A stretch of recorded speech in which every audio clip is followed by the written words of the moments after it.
Hi there, mates.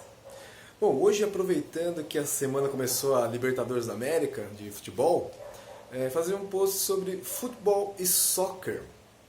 Inclusive agora aí no fundo vocês vão acabar ouvindo alguns xingos, apito, corneta, porque aqui na rua de baixo de casa tá tendo campeonato municipal de futebol daqui da cidade. Enfim, vamos lá.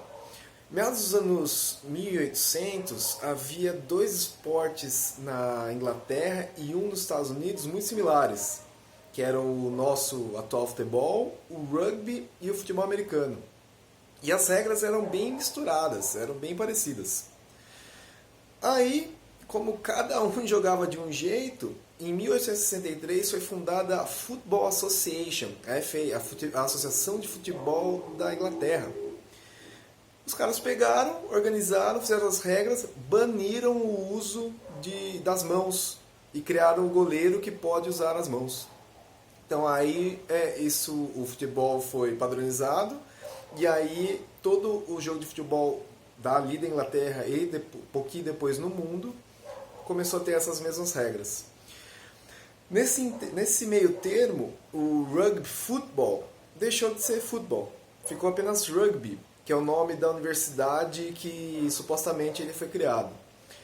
Lá na mesma época, meados do século XIX, nos Estados Unidos, havia o American Football, bem parecido com o rugby, e talvez tenha até sido derivado do rugby, provavelmente. E lá ele continuou sendo chamado de American Football, e depois ficou football. Depois que o futebol europeu chegou nos Estados Unidos, o nome do futebol europeu, em vez de Football Association, Football, em relação à FA, a Football Association, nos Estados Unidos foi chamado de Association Football. Depois de um tempo ele ficou chamado de Association, depois encurtado, como os americanos principalmente gostam, a SOC, e aí Soccer. Então aí ficou o futebol, que é o nosso futebol americano, o soccer. Na Inglaterra e Europa e resto do mundo, menos Austrália, futebol é o nosso futebol com os pés e o rugby é o rugby. Então essa é a história mais contada. Agora, eu acabei de ver um artigo de um pesquisador americano dizendo que, na verdade, a Inglaterra chamava assim de soccer. Porque o que acontece?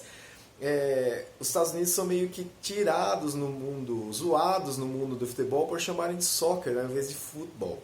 Inclusive na Europa você não fale soccer, senão você vai ser meio que ridicularizado. Fale futebol. Então o que acontece? Os americanos meio que revoltados acabaram, um pesquisador diz, que até anos 50, 60, 70, na Inglaterra também se chamavam soccer.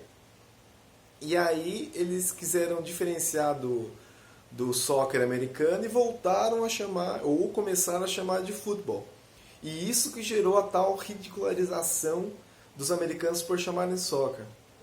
Bom, o que a gente sabe hoje é que o futebol americano nos Estados Unidos é futebol, o nosso futebol nos Estados Unidos é soccer, e o soccer também na Austrália também é soccer, porque existe futebol australiano. O nosso futebol no resto do mundo é futebol e o rugby é o rugby. Espero que tenha gostado. Até mais. Tchau.